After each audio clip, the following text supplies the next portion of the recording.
Hello there, welcome to the news in Nepal television. I am Rosina Rai, starting with the top stories.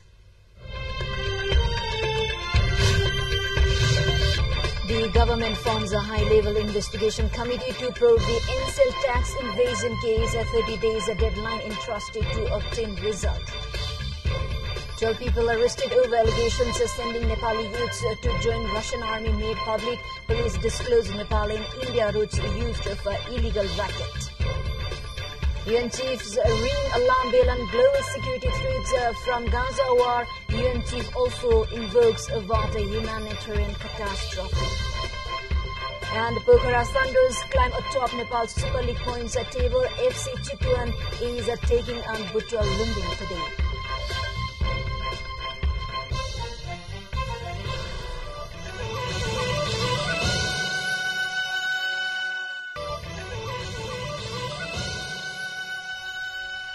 Welcome back, and now we have the news in detail. In response to the NSL shares purchase and sale case, the government has taken decision action by forming a high-level committee dedicated to through investigation. A 5-member high-level committee was established during a cabinet meeting at the Prime Minister's office in Singadara this morning, with former Auditor General Tonka Mani Sharma appointed as its chairperson. Minister of Communication and Information Technology Rekha Sharma said the committee's composition, which includes key figures such as Law's Secretary Phanindra Gautam from the Prime Minister's office, Joint Secretary of Ministry of Communications Baburam Bhandari, Joint Secretary of the Ministry of Finance Ritesh Kumar Sakya, and ICN Chairman Susan Kumar Kaple. The committee has been entrusted with a 30-day timeline to meticulously examine and compile a comprehensive report on the NSL share buying and selling scandal. Now, to the further development, Senior Director at the National Security Council for the ASEAN and Special Assistant to the President for National Security Affairs, National Security Council, Washington, Rear Admiral Elian Labosher paid a courtesy call on Prime Minister Pushpa Kamal Dahal. In the meeting held at the PM's residence in Balwatar, Kathmandu this morning, matters related to Nepal-US relations and mutual interest and benefits were discussed. The Ministry of Foreign Affairs said Senior Director Labosher held a meeting with the Minister of Foreign Affairs, Narayan Prakash South. On the occasion, the two discussed on the matters to further strengthening the bilateral ties and further widening the scope of cooperation. Also on the same day, she held a meeting with Chief of the Army Staff Prabhuram Sharma and discussed the existing security cooperation between the two countries. With this, we take a short break. Stay with us. Welcome back. You are watching Nepal Television News. Now we have remaining updates. Police on Wednesday made public 12 persons arrested on the charge of sending Nepali citizens to be joined in the Russian army.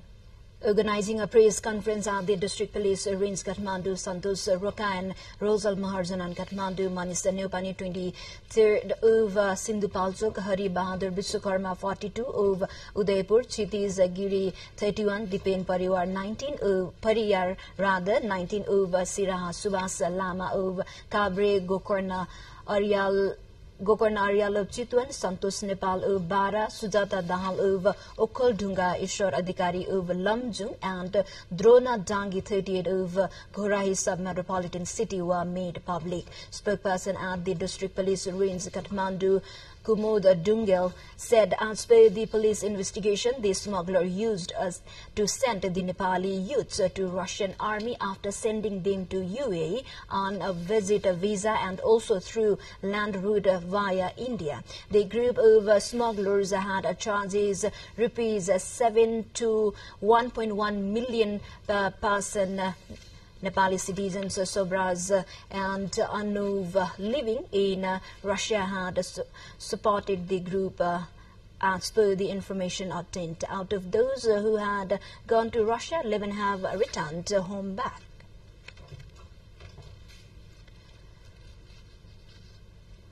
Now we have international headliners. Antonio Guterres directly warns Security Council member states that the humanitarian system in Gaza may collapse.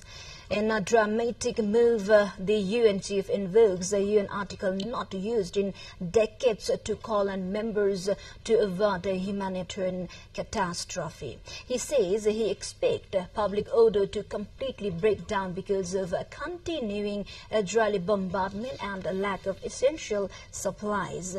Epidemics could spread and pressure rise for mass displacement into neighboring countries, he added later. Israel agrees to allow a minimal amount of additional fuel into Gaza to prevent humanitarian collapse and the outbreak of epidemics. Senate Republicans have blocked a move to pass an aid bill for Ukraine after failing to secure border compromises they shot in exchange. The $110 billion package included $61 billion for Ukraine, as well as funds for Israel and aid for Gaza. Republicans are insisting that any aid to Ukraine be tied to sweeping U.S. immigration and asylum reforms. The White House has warned that U.S. funds for Ukraine could soon run out. Senators voted 51 to 49 against advancing the bill with 60 votes needed. The vote throws uncertainty into the future of aid for Ukraine and sends lawmakers back to the negotiating table with just days to go until Congress has scheduled a winter break. Time for a short break again. Stay with us. Welcome back. Thank you for staying with us. Now we have remaining international headliners. We are now talking about Putin's rare visit to meet his Middle East friends. He has arrived in Middle East and he is going to make visit to UAE and make the high official rankings over there. Putin will be talking about the bilateral ties and the contemporary political issues rising around the world. And he will be also holding the talk between Ukraine and Russia war lately. Now to the Australia Security Bill. Australia and Papua New Guinea have signed a major security agreement that will place Australian police in the Pacific nation. Speaking to reporters alongside Papua New Guinea, Prime Minister James Marape in Canberra on Thursday, Australian Prime Minister Anthony Albanese characterized the deal as a significant and historic agreement between two countries with already close relations.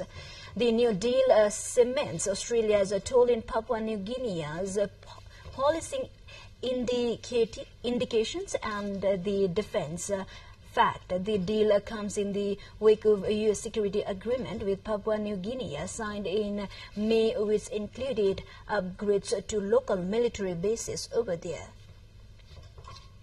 To the more updates before that, let's have a quick look into the highlights of the side.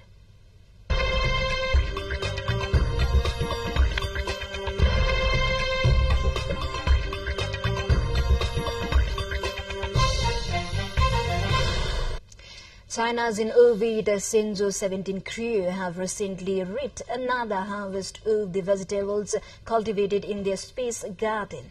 The country's new generation space-based vegetable cultivation pursues during their mission in the Tiangong Space Station. The cultivation device allows for easy operation and enables adjustments of temperature, humidity, oxygen, and carbon dioxide levels to create optimal environments for plants' growth. The plants grown in the device are watered in the opposite direction from that on Earth. Now, time for sports update.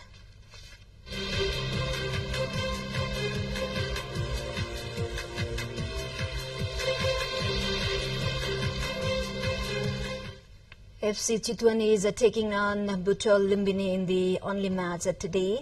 The match is scheduled to kick off at 5 p.m. at Dastrat Stadium. Earlier, Pokhara Thunders has climbed at the top of the Nepal Super League NSL points table with a 1-0 win over Sporting Ilam FC. Sanjeev Bister scored the decisive goal in the rather intense match of the Dastrat Stadium. This is the second consecutive defeat for Ilam on the other hand, and the Eastern club has slipped to the 7th spot of the table. After a goalless first half, Pokhara took a lead in the very second minute of the second half. Pokhara has amassed 8 points in 4 matches to lead the league table after 4 matches.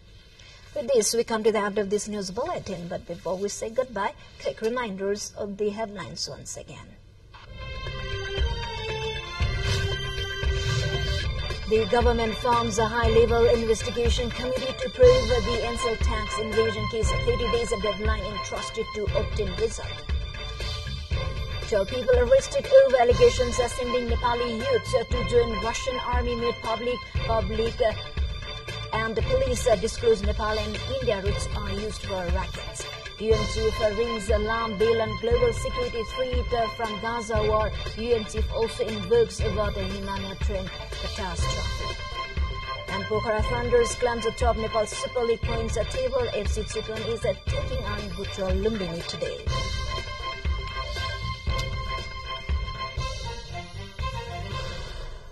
Well, this is all we have for this moment. Until our next bulletin, have a good day ahead. Namaste.